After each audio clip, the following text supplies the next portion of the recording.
तुम कमजोर पैदा हुए थे और कमजोर ही मरोगे, क्योंकि पावर के पीछे का स्ट्रक्चर और उसके पैराडॉक्सिकल और बदसूरत साइकोलॉजी तुम्हें आज तक किसी ने नहीं बताई। आज मैं बताता हूँ। तो सबसे पहले तो if you want to understand power, तो उसे पैसे, फेम या स्टेटस के लेंस से मत देखो, उसको देखो इंसान की सरवाइव करने की नीड से। नाउ इमेजिन अ क्लिफ, ठीक है, ये यहाँ पे प्लेन मैदान है, यहाँ पे खाई है। क्लिफ का जो एज है वो सर्वाइवल का एज है। आप उस एज के जितना पास होते हैं, लाइफ उतनी ही ज्यादा अनसर्टेन महसूस होती है। आप हर वक्त खतरा और उस खतरे से होने वाले स्ट्रेस को महसूस करते हो, because you are always one miss step away from losing everything. Now imagine walking away from this edge up to the slope of a mountain. हर कदम जो आपका ऊपर की तरफ बढ़ता है, उतना ही आप अनसर्टेनिटी और केओस से दूर होते चले जाते हो और आपकी लाइफ में कंट्रोल और स्टेबिलिटी आती चली जाती है। Now this makes your life more predictable because of the better access to resources, protection and mating partners. So this makes power not just about having control, but more about having psychological safety. बचपन से हम सब लोगों को दो कड़वे सचों का सामना करना पड़ता है। पहला,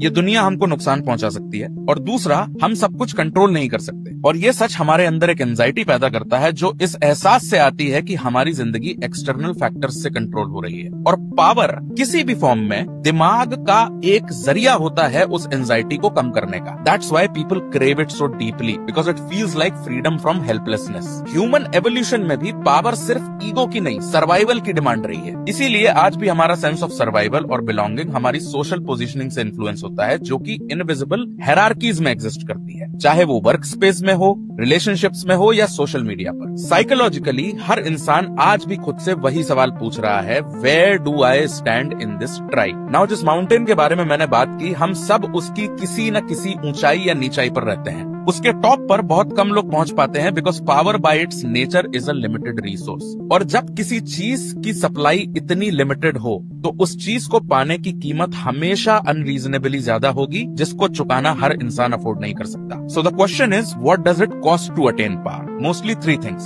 फ्रिक्शन, सैक्रिफाइस, आइसोलेशन। पावरफुल बिना फ्रिक्शन या रेजिस्टेंस के नहीं बना जा सकता, जो कि अपने आप में एक पैराडॉक्स है, क्योंकि पावर अटेन करने का रीजन ही ये है कि लाइफ से फ्रिक्शन, रेजिस्टेंस, डिस्कम्फर्ट चला जाए, and in many ways it goes away when you reach at the top. लेकिन while climbing, facing steep rocks, deep ditches is inevitable. किसी भी डोमेन में पावरफुल होने के लिए आपको वो चीजें सैक्रिफाइस करनी पड़ती हैं जो ज्यादातर लोग नहीं करते। You will have to leave people behind. You will have to keep walking even when others call you ruthless. You will have to make moral compromises, क्योंकि कोई तुम्हें मौका तुम्हारी शर्तों पर नहीं देगा. And sometimes you will have to stay silent even when you don't want to be. And then there is isolation.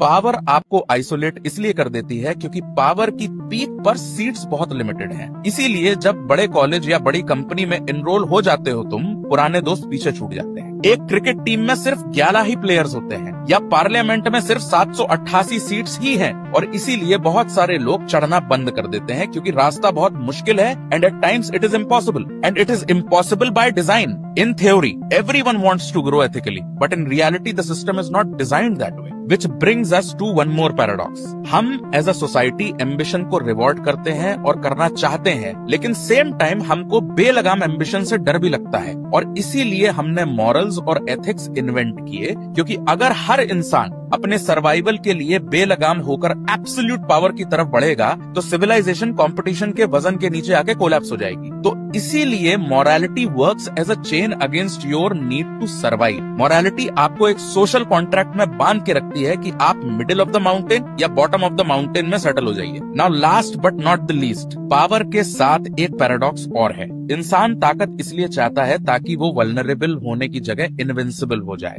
But once you go high in the hierarchy, आपका नर्वस सिस्टम कंट्रोल को existence से confuse करने लगता है। इसीलिए powerful लोग intolerant होने लगते हैं। एक छोटा सा रिफ्यूजल भी उनके अंदर सर्वाइवल का अलार्म बजा देता है। Their brain interprets loss of control as loss of safety, hence it bruises their ego. हम सब लोग अपनी ज्यादातर जिंदगी में प्रिटेंड करते रहते हैं। We act nicely, we adjust, we please others, क्योंकि हमारा सर्वाइवल सोशल अप्रूवल पर डिपेंड करता है। But the moment you get power, the survival anxiety drops, hence your pretentious mask drops, and you become unfiltered, which socially is considered arrogance. Which means power does not change people, it reveals them. It shows who they were before fear forced them to behave. So ladies and gentlemen, power is nothing but a man-made concept that creates a psychological psychological illusion that says if I can control my surroundings, I can control my fate.